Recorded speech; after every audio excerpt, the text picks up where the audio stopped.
Good afternoon. Welcome to Wayne's World. If you just finished listening to my business partner, Michael LaFido, on Luxury Fridays, he had a tremendous mortgage loan officer, one of our greatest friends, John Nolden, on, who shared some thoughts about what's happening on interest rates. And again, because we are looking at some changes right now compared to where they were 40 years ago, totally insignificant. Wealth building happens whether there's inflation or whether there's recession. As a reminder, as we journey through this together, no matter what the economy is doing, up or down, it doesn't make a difference. We have recessions, we have inflation. Very simple phrases. Those who don't understand history are bound to repeat it. Right now, we want to look at how can we become the transferee of wealth? How do we receive wealth in a time like this versus being the transferor? How do we give up wealth? It's always better to be the transferee than the transferor, and wealth always transfers. So your opportunities are endless today to get into some income property right now, at least 2 a year as a realtor, and realize wealth building's cool in wealth building school. With that said, we're going to kind of go back a little bit and get a review for some of the fresh faces and hopefully add some depth to the people that are already here today. With that said, in terms of the different things that we're going to look at today, we're still going to go back to the very basics of the 5 reasons why people don't build wealth. And people don't build wealth because it didn't occur to them. But once it occurs to them, now here's today's thought process. When are you going to decide to do it? When will you get yourself in gear by setting some goals? That's the G. I feel, and hopefully you feel what I say, because I say what I feel, should be buying at least 2 income properties for your long-term appreciation and exit strategy as a realtor. As we will talk, and as we've continued to say, there are tremendous tax benefits to legally avoid taxes. And there's also tremendous benefits of being a real estate professional for unlimited passive losses. So the goal should be at least 2. If you like to flip properties, then flip 2 also and keep 2. Do 4 a year. But either way, the long-term goal is to build your wealth so that eventually every single year you're in this business of selling real estate, you're also buying real estate, and you're creating more passive income and less of a need for your earned income. The goal of every investor should be, how can I keep increasing my passive income from my portfolio, to lower and lower the amount of earned income I need so I can enjoy my life. The financial freedom of having money you don't have to work for to be able to get things is always better than money that has to be worked for versus working for you. You would like to have money work for you. That's passive income. So once you set a goal, that should give you energy. Several people have emailed me since we started our podcasts a few weeks ago and have at least put some homes out to look at and possibly purchase. One of my attendees has now bought her first real estate investment with her husband, because the goal will give you the energy to go do that.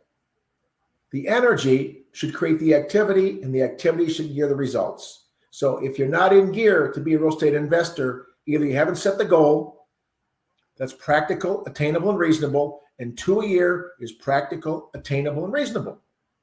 You got to have the energy to sort them out. I looked at a property yesterday online in Chicago, Illinois, needs some work. Maybe needs $30,000 worth of work. Tops. It's listed at $48,000. It's a 2-bedroom. I know what a housing choice voucher will bring me in a monthly income to rent that 2-bedroom out to somebody desperate for some housing. I do my numbers, my capitalization rate, look at my other calculations, look at where money is at today, and see if I can make this work with little or no money down. We'll talk about purchase money mortgages. We'll talk about seller financing. We'll talk about all kinds of options so that most of the investment is leveraged. Again, you want to use other people's money. But you only have to shoot par to make this work.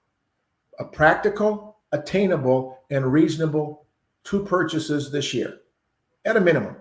At a minimum.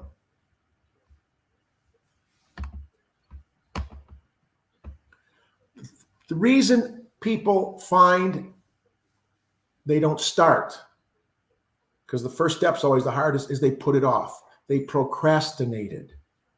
And you shouldn't be procrastinating. You shouldn't be procrastinating. Put it off will never solve anything. But the worst scenario and the biggest problem all of us have, myself included, we see things we want. We're tempted to buy something new. We put it off, but then more problematic is we can't delay instant gratification.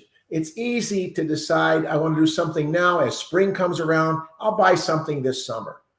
I think I'll just wait to see what's going on because I want this. I'm going to take a little vacation. I'm going to do that. We talked last time about the possibility of putting some money away in an investment account equal to what your tax bracket is as part of your budget. I firmly believe, and I reiterate this many times, that if you're paying Uncle Sam 28, 33, 39%, whatever it is, that's how much money you should then put away for yourself as investments. Could be investing in your real estate business, but most of all, investing in real estate as an asset, as an appreciating asset, as what I call the ideal investment. It's not the best investment, it's the ideal investment. And today, and for the next several months, as you know, the Fed raised its first round of interest rate increases, 25 basis points, not going to affect us too much in buying real estate or in selling real estate because the 30-year loans are not really tied to this rate increase. They happen later, probably more of a reason to look at the bond market. The bond market is where you're going to be much more sensitive to whether there's going to be increases in the mortgage rate. And so right now, there's still tremendous opportunities to get money to buy an investment property at an attractive rate. We know rents are going up dramatically and people are knowing they have to pay more rent to stay where they're at. So all those factors say we still have low money, we still have decent prices, and we still are in a mode where rents are continually rising in most markets. Now, once again, probably not as great as in some, but some of you may be living in markets where rents have gone up way over 20%, 30%, 40% in some places. So above all, please realize once you decided to do it, once you quit procrastinating, then you got to realize I got to not buy that something I want to buy, that gadget, that extra this, that piece of that, whatever it might be. Just don't get into the trap of not being able to delay instant gratification because you will not build wealth in any way, shape, or form if you always want to instantly gratify yourself. That's why many things cost a lot in stores and they have end aisle displays to get you to buy something instantly at the checkout counter. In end aisles, we are a subliminally seduced society to be able to satisfy instant gratification. And we want it now. That leads us to the fifth reason why people don't build wealth, and that's very simply the fact that they basically don't understand the time perspective. The eighth wonder of the world is compound interest.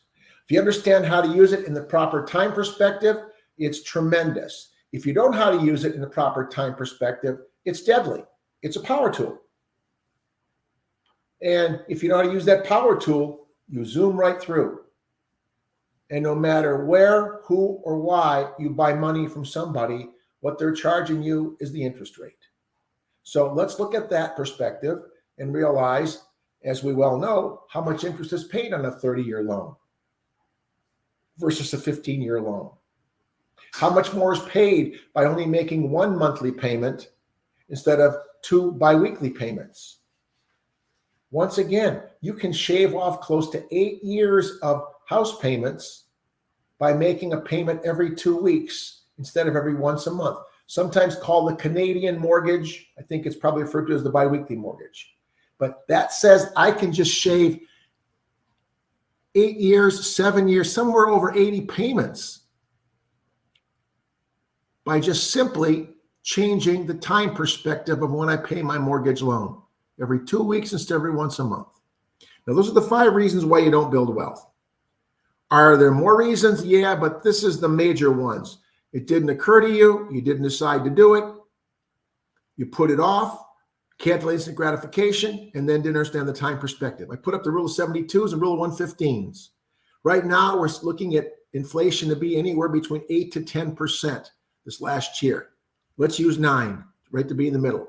If this continues, everything should double in 8 years as a real estate investment. So if I bought my first condo for $100,000, or my first house for $100,000, or my first townhome for $100,000, and I only put 20% down, I put down $20,000, that asset should grow to be worth $200,000 in 8 years. That's a pretty good return on a $20,000 investment, plus the tax benefits. And once again, we cannot overlook the real estate tax benefits to the average investor and the additional real estate tax benefits to the real estate professional. The biggest one being unlimited passive losses and the depreciation. In residential properties, roughly 3.6% a year. On commercial properties, roughly 2.5% a year. That's just automatic artificial expenses the government allows you to do. And by the way, since interest rates are low and some people are borrowing a second mortgage or getting seller financing, you have to realize as you borrow money for less than 10%, the IRS imputes that interest to be at 10%. So if you talk to your accountant and ask about imputed interest because you got a 4% or a 5% or a 6% seller finance property or some other type of second mortgage of some sort, you should be able to have even more tax benefits by imputed interest. But again, this is why you need a group of people. We call them higher great brains, and we'll remind you of that later today. You want that person who understands how you best can benefit from the IRS rounding every interest rate loan under 10% to 10%. Rule of 115s takes the same scenario and says if we're having 9% inflation, 9 into 115 is going to be roughly a little less than 13 years. In 13 years, that investment will triple. That $100,000 property becomes $300,000. And that's the beauty of understanding the time perspective in the rule of 72s and the rule of 115s. But it all centers around a simple concept. Borrow as much as you can, pay it off as fast as you can, and increase that leverage. See, if you buy the $100,000 condo and use $100,000 of your own money, it still's going up at 9% in 8 years, whether you put a lot down or nothing down. It's still going to triple in about 12 to 13 years if you put nothing down or paid for borrowed the whole amount through a series of first and second mortgages. So that becomes that leverage that's so unique to real estate as an investment. You may be reading, looking, and seeing some of the many articles now about how do I handle this inflation? How do I look at some things? And I say this today, I will say it next week, I'll say it next month, I'll probably be saying it for a year. Gold, silver, diamonds, real estate, and food storage. That is going to be a combination of which I'm biased on more of it being in real estate because I can leverage pretty much everything in real estate. It's hard to leverage the gold purchase or the diamond purchase or the silver purchase or the food storage purchase, unless I put on a credit card and pay lots of interest. But real estate automatically seems to be the best leverage type of investment, which means less of my own money and more of somebody else's money.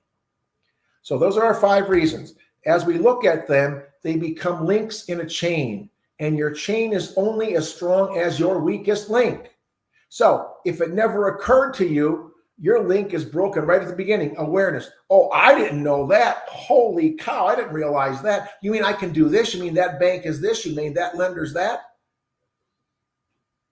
Awareness is a powerful tool in starting to build wealth in real estate.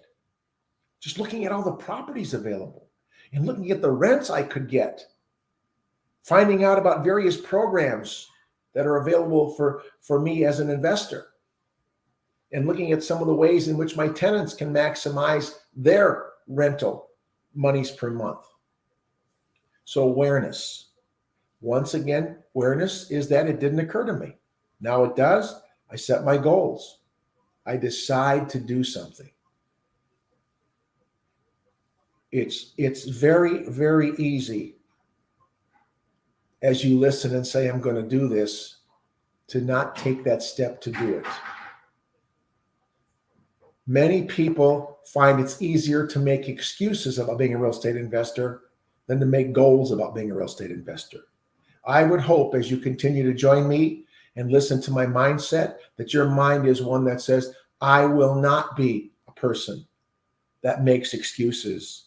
I'm going to make my goals, and my goals are practical, attainable, and reasonable. 2 properties a year. Once that's done, the awareness and the goals are behind you, then it's that commitment. I'm not going to put it off. By next Friday, I'm going to have an offer on a property. And I'll be proud to tell everybody on next Friday's podcast that I made an offer. Jump on the chat. And then again, the gratification we know is tempting. It's very easy to use your money for something else, or not put money in your savings account that we talked about before. That safety location where you have some extra money just in case. Just in case. In fact, that's the person that handles your savings account. SAFE. His name is Justin Case. Justin, first name, CASE, Case. Just in case something happens, I got a cushion. I got a way around that. But let's do this. Let's talk about that from a different perspective. Credit, the power tool in a consumer workshop.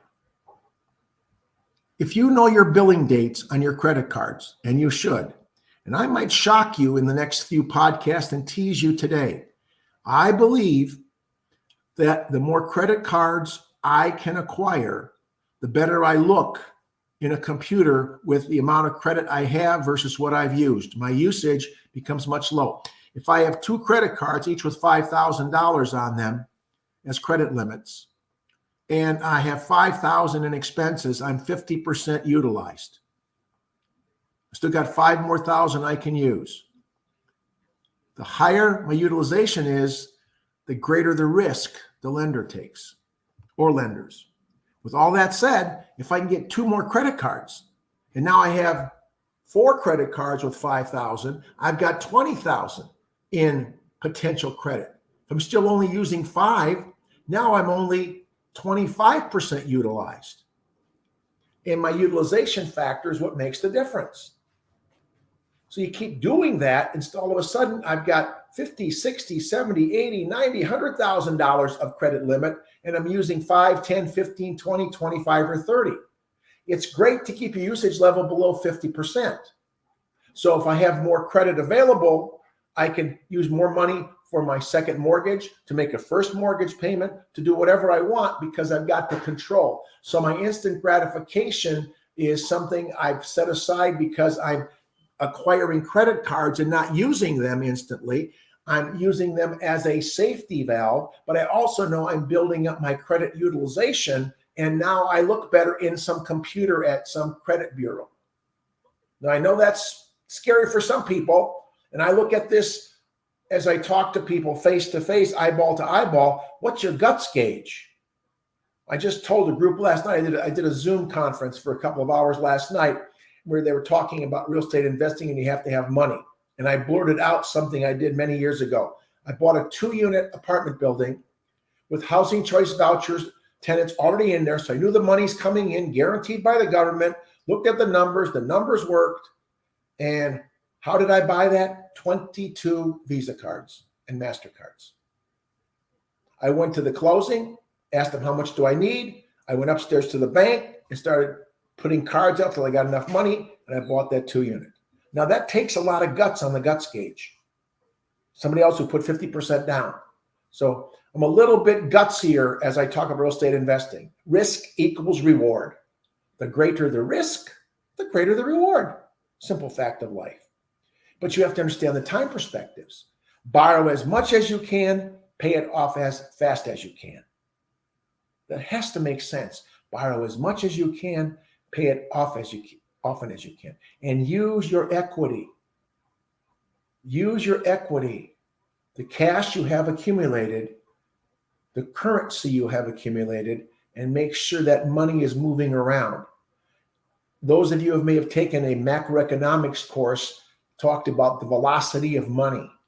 And that's a key ingredient to financial success as you build wealth as a realtor and an exit strategy. How is your money velocity?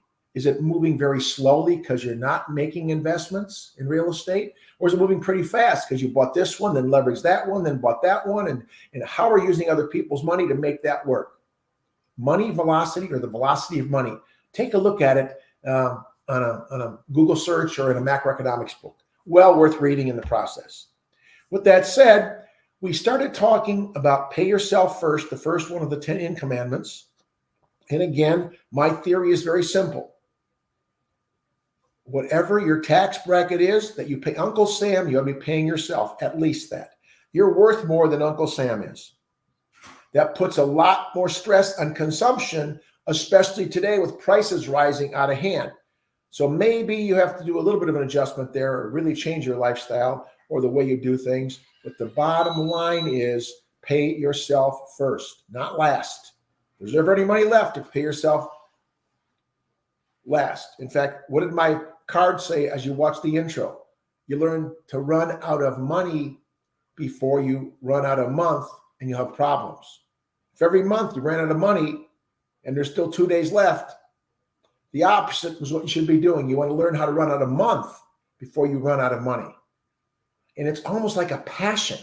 Can I have a lot left over each month, and then can I put that into an investment or build my savings account up? But if you never have any money left over, you won't have a savings account and you won't have an investment account. And you'll be running in a circle like a hamster on a wheel. Every month, same old, same old. If you always think what you always thought, you always get what you always got. You always get what you always got. You always think what you always thought. I want to pull you out of the commodity market of people that think about investing into the specialty market of agents who invest. 1.5 million members of the National Association of Realtors. Look at the data of how many actually own income property. They're selling it, but they're not buying it for themselves. So pay yourself first. Then, as we said, with the tax laws changing, with other issues that pop up, you have to hire great brains. Could be to rezone an area so you can do some tear downs and build affordable housing. It could be so you can change that 2-unit into a 4-unit. We don't know what it's going to be, but you need that cadre of people on your board of directors in all aspects of real estate, from lending to title to home warranty. I just got a flyer that one of the home warranty companies, which I believe is probably the premier home warranty company, is making a lot of changes and offering different kinds of programs in light of our inflation. They've added some benefit they never had, and they've got a nice plan for under $500 they never had. But they did raise their deductible. So we're going to see a need to possibly need more money to do the same things as investors.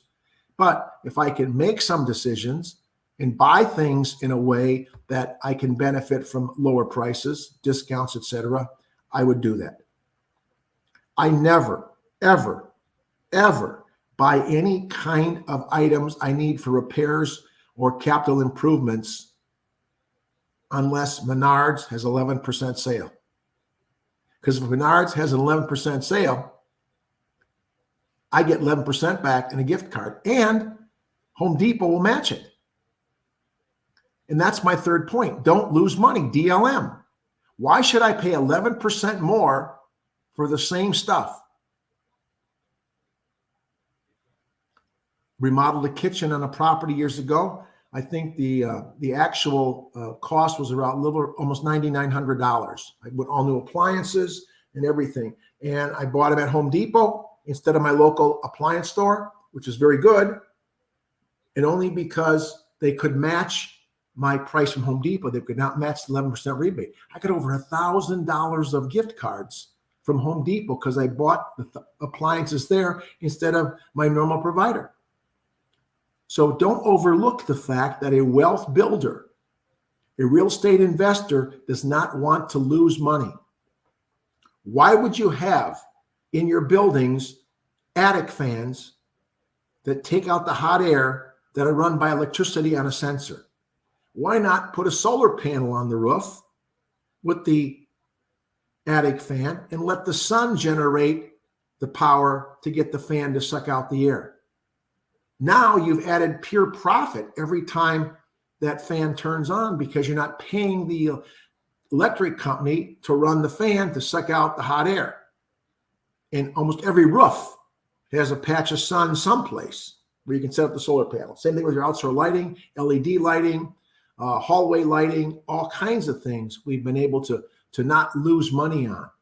Negotiating contracts with insurance companies on your properties, changing insurance companies to one that's more prone to want to invest in multi-unit apartments or duplexes or single-family homes that are non-owner occupied.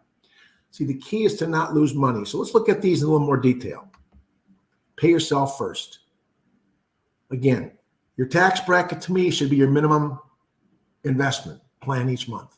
It's not easy. It's very tempting to delay instant gratification or not to delay instant gratification. Either way, the money's gone. Do you want it to be gone permanently or to be gone and building equity up in the future? But if you're not paying yourself first anything, you cannot build wealth. You're going to be on that spinning hamster wheel month after month. Also realize the power of hiring great brains. And sometimes it may be worth an extra X number of dollars to bring in that kind of a remodeler or that kind of an attorney or that kind of a specialist who knows how to take care of those things and do them at an attractive price point and still get the job done. I'm always searching for some better people that will install for me, better people that will roof for me, better people that will do electrical work for me. I want to make sure that I'm maximizing every dollar I spend by hiring people that are well worth their money. No different than you and I in real estate. We know all commissions are negotiable. How come somebody can get 8% or 7% or 6% and somebody's trying to do it at 2 or 3%? Well, because they bring back a benefit that exceeds the cost. See, your great brains should be everybody in every aspect of your business model, whether it's the home warranty rep, whether it's the lender, the title company, the repair person, the person that cleans your buildings. Are the benefits exceeding the costs? If they're charging you so much but doing so much more, is it worth it? Because we deal with something every day that's a very solid economic principle called opportunity cost. I should never be doing the next best thing. I'm a realtor. You are a realtor. I'm not a sign installer. Neither should you be a sign installer. If you feel the best use of your time is going and installing signs, then you didn't understand the power of opportunity cost and hiring great brains. Same thing with other aspects of your business. Now that's off investing, but the common sense says, if I do these things in my investment properties also. See, I am not a handyman. I would be dangerous in some aspects of repairs and remodeling. Totally dangerous. But I also know something. When I look at my analysis of properties I want to buy, you know what I see? I see many listings that show very little cost for repairs or maintenance. And I kind of wonder, How come they don't have that much cost? I would expect certain things at certain price points after I've been doing this for a while. Then I find out the owner does that work themselves. Well, that's going to change the capitalization rate tremendously. Plus, every minute, every hour that owner spends doing his or her own work cannot be deducted on your tax return. Cannot be deducted. I'd rather be prospecting to get some real estate business, listings, etc., and spend 3 hours of doing that than spending 3 hours cleaning the laundry rooms in my buildings or whatever it is. I never should be doing the next best thing when somebody else can do it cheaper. So hire great brains in all aspects of your investment portfolio. Hire great brains in your real estate business as you build wealth, because part of your wealth building school scenario with me on a weekly basis is to also look at your real estate business and are you doing some of the same things? These are 10 income commandments that work at I own my real estate business and I have my investment portfolio business. We both want to look at those and see, am I doing the best I can in my 10 income commandments so I build wealth? Because again, in your real estate business, forget the investment side for a moment. Are you ready to sell that book of business in 3, 5, 7, 10, 15, 20, 25 years? I found over the years in training sales people across the country, mortgage loan officers, auto dealers, auto salespeople, insurance agents, and realtors. Realtors are the worst in having an exit strategy and selling their book of business. They're worst. Stockbrokers, insurance agents, car salespeople, serious car salespeople, have a book of business that brings them additional residual income when they decide to move on. So this does overlap, but in the real estate investment world, I want to make sure that the estimates I'm getting, the products I'm using, are the best products for doing what they're supposed to do. Plumbers have products that are better than some other plumbers to take care of things. Some people have better equipment that does certain things. And so some great brains have invested in a lot of items that other companies don't invest in. So hire great brains, put them on your board of directors, and you make the decision. As long as they are helping you grow your business, they stay on your board. If they're not helping you, you take them off the board and put somebody else on.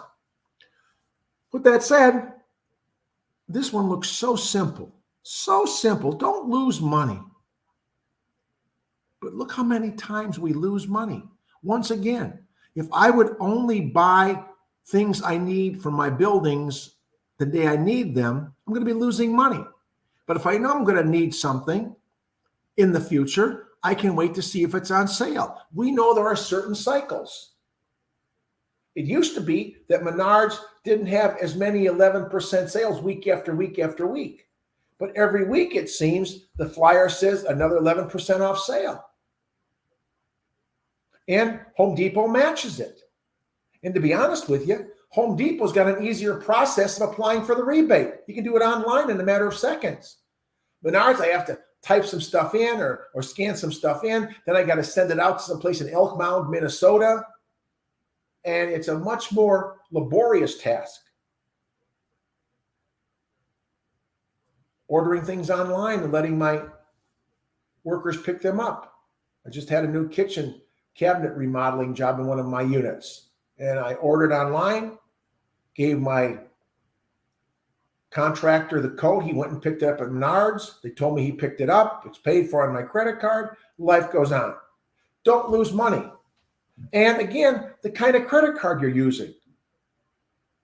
Some people are getting 2%, 3%, 4%, 5%. I just applied for a new credit card. I have a Spark Cash card. Got that at the National Association of Realtors Convention 5-6 years ago in San Diego. They had a booth there. 2% every year. They just put out a Spark Plus Cash card that I can get up to $3,000 back. in a rebate if I charge $50,000 the first 6 months I have the card. So I started looking at my expenses for my buildings. Can I have $50,000 worth of charges on that card, which I pay in full every month, no interest? I've never paid interest on a credit card. That's why I have lots of credit cards to move the billing dates on, which we have to talk about in a future session. Lots of credit cards give me lots of choices to get money that I can use for free for up to 60 days. That's a good example of not losing money, but I'm going to save that one for a future podcast. But the point is, if I only have one credit card, I don't have nearly the flexibility to take advantage of using somebody else's money for free for 2 months.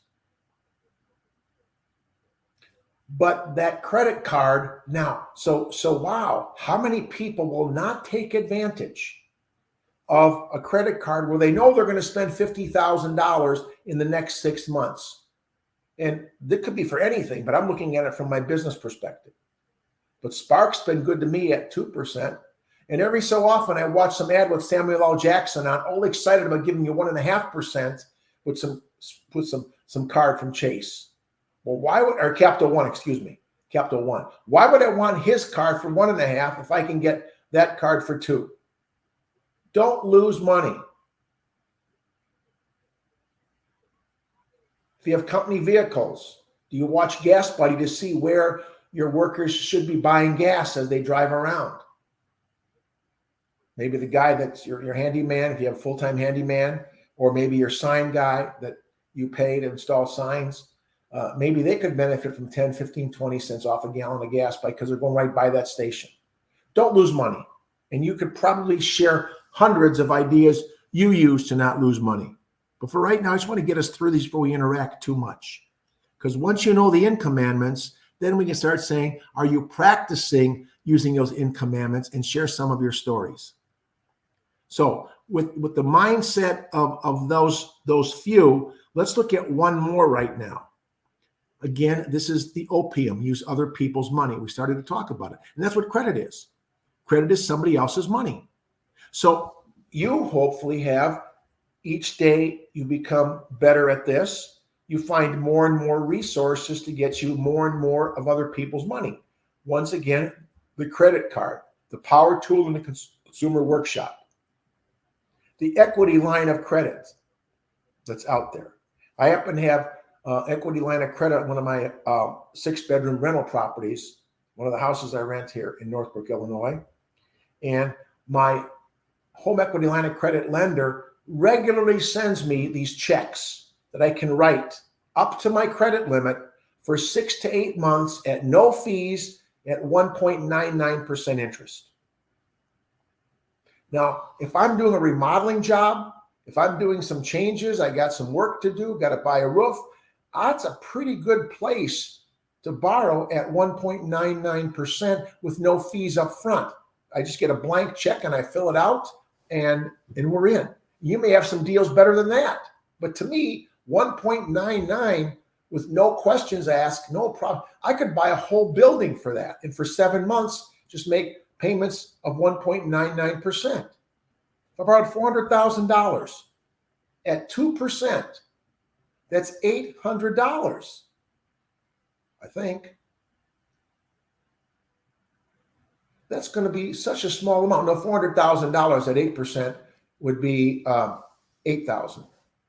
But still, I've got $8,000 divided by 12. That's not much money at all to control $400,000 worth of real estate for 7 or 8 months. Do the math. And then somebody offers me a 0% balance transfer for 15 months with a 2 or 3% upfront fee. Do the math. So use other people's money. A second mortgage from the seller. A purchase money mortgage from the seller, as it's called. A lot of ways in which we finance that are very creative, not very dangerous, just very creative. And the shorter time I use somebody else's money, the less it costs me in interest. So again, borrow as much as you can, other people's money, pay it off as fast as you can in the process. I took over two trusts of some 6-unit buildings several years ago, and the trust was available. Let me take over the mortgage loan, and the mortgage loans that I took over were at a certain interest rate. I refinanced those interest rates, but I made the same monthly payment as though I was paying that higher interest rate percent because it was a high rate of interest. So I knew the monthly payment would be, but then I went right around and said, okay, I'm going to borrow at much less by refinancing, but I'm going to make the same payment as though it was at that high interest rate. So I paid the loans off many years earlier than I should have. And once you start that process, it starts to almost become passion. How fast can I get rid of this debt? And that's why I like multiple loans, maybe 2 or 3 on a property. Because if I pay one off fast, I've lost that payment totally. If I take a 30-year mortgage loan in one lender, I got the same payment no matter if I pay principal off. I don't change my monthly payments. But if I took a 80% first and a 10% second and a 10% third, and I start paying those 10% off, those payments are gone. Those payments are gone. Now I only have one payment. It's much lesser place. So I love personally dividing my other people's money into multiple loans and then paying off those separately.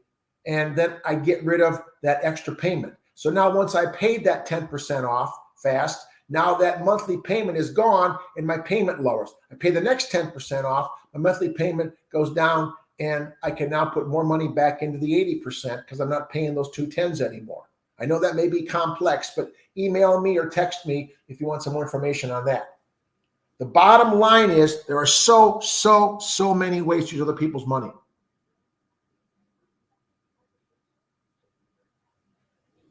Many people deposit their rent checks into a line of credit, and they use money as they need it by writing checks off the home equity line of credit. A lot of people will do that with their mortgage loans because now I'm only using the money when I need to write a check. So I deposit my rents into my account, and then as I need money, I write a check off that account, and then it starts charging me interest from day one. So I know I talk fast because I get excited. If you've been on with me for a couple of weeks, you know I go at about 250 words into a gust up to 500. So if I'm talking too fast, that's why I repeat things periodically. Because sometimes I got to tell you what I'm going to tell you. Then I got to tell you. Then I got to tell you I told you. Because it makes you think a little bit. So where are we at? We're looking at the fact that you got to pay yourself first. You got to hire great brains.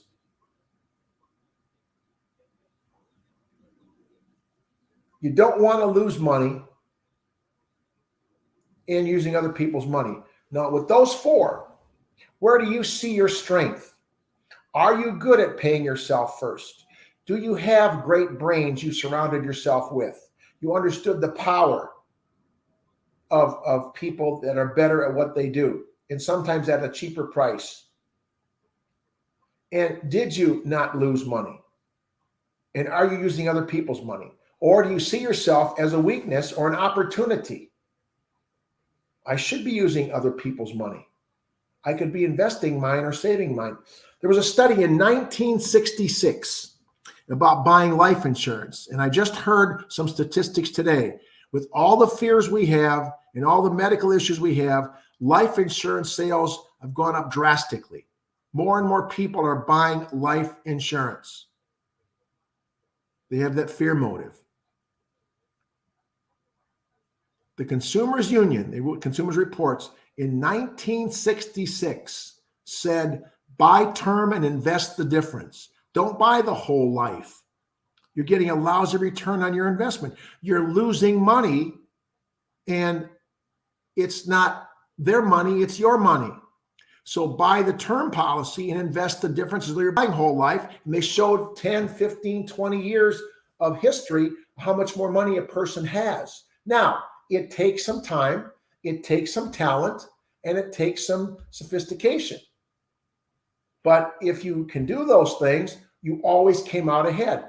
I have never owned a whole life insurance policy. In fact, I'm not that excited about life insurance. I hate the logic that says some company says, I bet you're going to die this year. And I say, no, I'm not going to die. Yes, you are. No, I'm not. We'll bet you. Give us some money. We'll bet you $1 million that you're going to die this year. And if you win, we pay you $1 million. If you lose, we'll give you a chance to do it again. You didn't die this year. I don't like those odds. So I'm not a life insurance person. My investment strategy, my life insurance are my buildings. I don't need a Social Security check. In fact, I personally, Wayne Paprocki, can never collect Social Security because I avoided it like poison over the years. I never saw a wealthy person living off Social Security. The financial numbers didn't work. So I've avoided Social Security like poison, legally. So I cannot collect 1 penny from Social Security, not 1 penny. But that was my decision based on my wealth building strategies. I'd rather be a real estate investor than letting somebody else hold my money. And then we said, use other people's money over and over.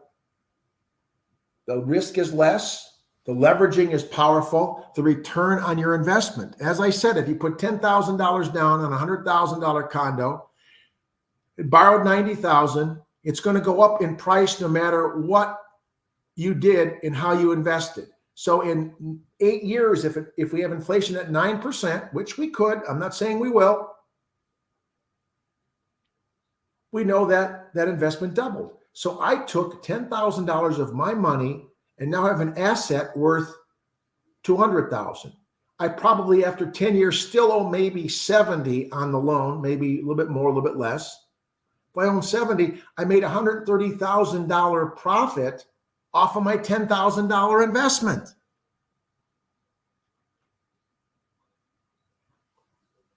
If I would have bought the whole property and paid cash for $100,000,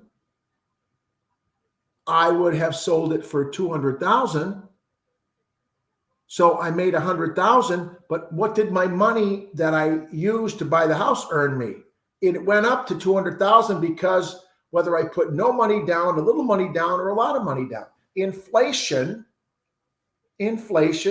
is going to give me the benefit no matter what my initial cash output was. So common sense to Wayne, and hopefully common sense to you, is if I have $100,000 to invest, I'm not going to buy 1 condo for $100,000. I'm going to buy 10 condos and put $10,000 down and borrow $90,000 on each one. Because now my 10 condos in 8 years, if 9% inflation, have all doubled to $200,000. I just made 10 $100,000 profits minus whatever the balance is on the loans. You got to start thinking that way.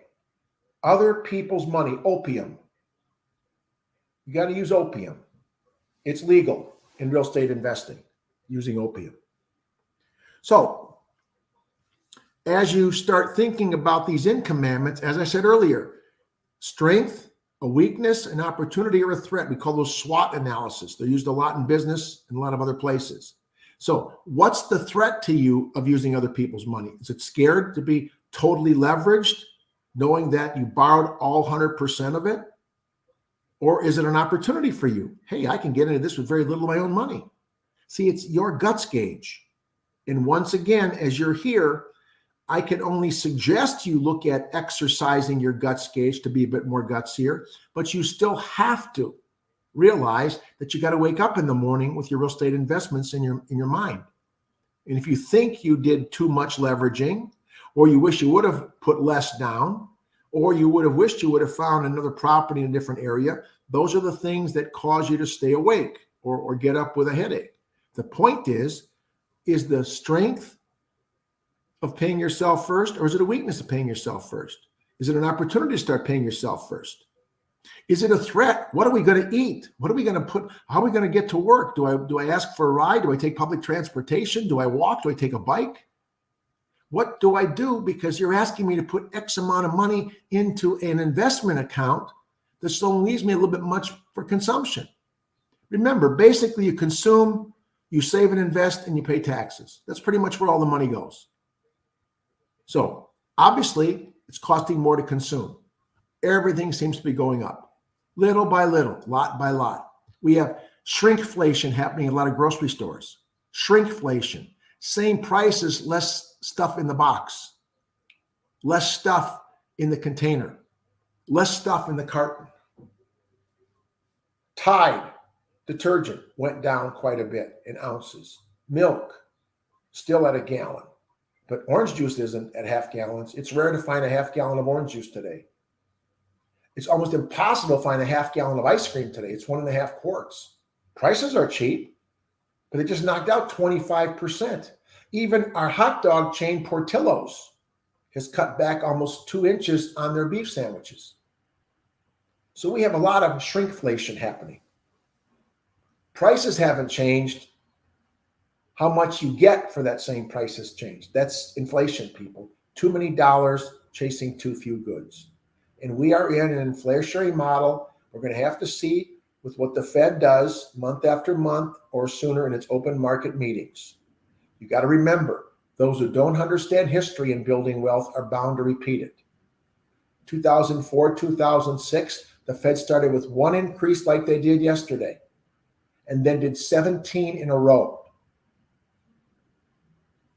Over a 4% increase in interest rates. That added many hundreds of dollars to many people's adjustable mortgage loans, or to their credit or some other expenses. So understand the power of how to counteract inflation. And real estate is the ideal investment. There are other good investments, and as I mentioned, if you want to be serious about becoming the transferee of wealth in the next 18 months, the transferor of wealth, look seriously at real estate, number 1 in my book, then do the other ones in any order you want. Gold, silver, diamonds, food storage, non-perishable food storage. That's what's going to bring people through this economic cycle we're in called inflation. When there's recession, you don't see that happening. Just look at the history of diamond prices in the last year, silver prices, gold prices. And look at how food prices have risen just in a couple months. With that said, I think we've reached a point where it's time for you to reflect on where your weaknesses are in our first few income commandments. Because like in the real world of the 10 commandments that Moses came out with, everybody has 1 or 2 of those they tend to not do too well with.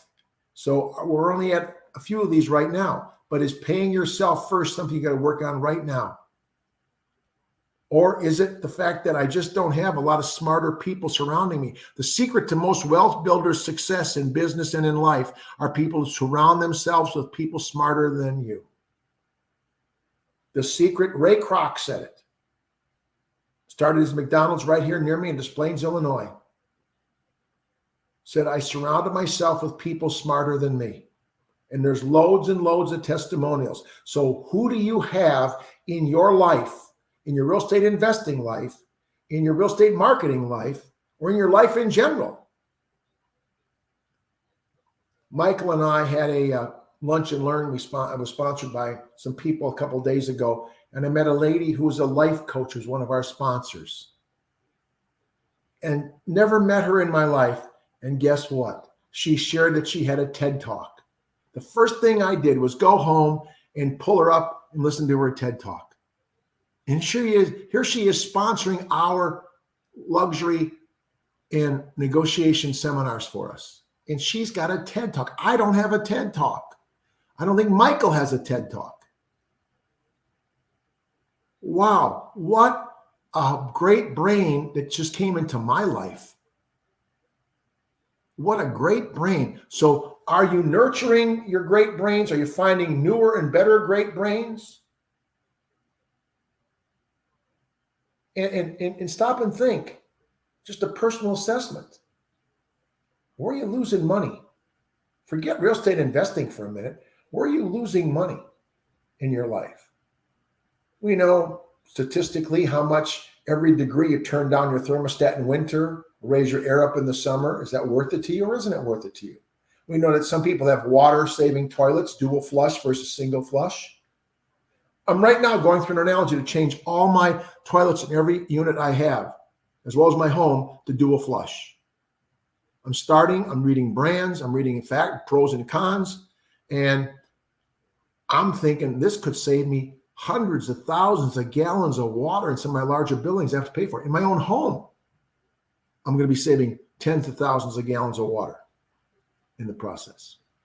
Having LED lighting in your hallways, in your home, dimmable LEDs, all kinds of energy saving devices.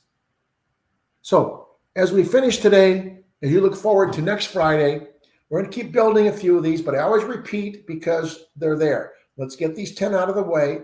Then we'll take a look at real estate as the ideal investment to explain why after we're done with building the 10 income commandments, then you can see the power of why real estate, in my mind, is not the best investment, but it's the ideal investment for the realtor.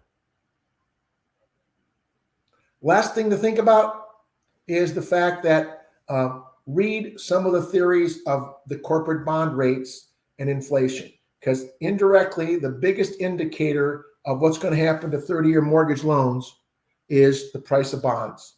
There's an inverse relationship between the price on the bond market and interest rates in real estate. As bond prices go down as an investment, interest rates go up. Bond prices are coming down, that means interest rates are going up. That's kind of a factor. Take a moment to look at the Federal Reserve and the three things they can be doing now. They just did one. They basically raised interest rates at a Federal Open Market Committee. They have two more tools they can use. They can change the required reserve ratio that banks have to hold and can't lend. And if they raise that required reserve ratio, that's another punch that says we're going to have bigger inflation problems because they're trying to curb them. They're saying you can't loan out as much money, so therefore rates will go high. Or they can change the discount rate. If they raise the discount rate and tell the banks you got to pay us 3% to buy money from us, you'll have to sell it at 5%. If they say banks, you got to pay 5% to buy money from us, they'll have to charge 7 or 8%. So open market, pluses and minuses, discount rate, pluses and minuses, required reserve ratio, that's how money comes in and money goes out.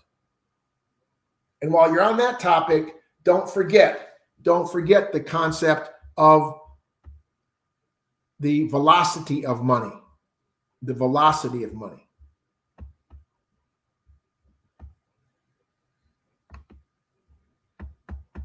Okay, I would say I had fun. I hope you said I had fun. I got some facts, I got some figures, and all I wanted to do as we leave each other for a week is to finish smarter. If you finish smarter, life is good. Have a good weekend. Look at your wealth building strategies. See y'all next Friday. It'll be spring. Wow. Bye.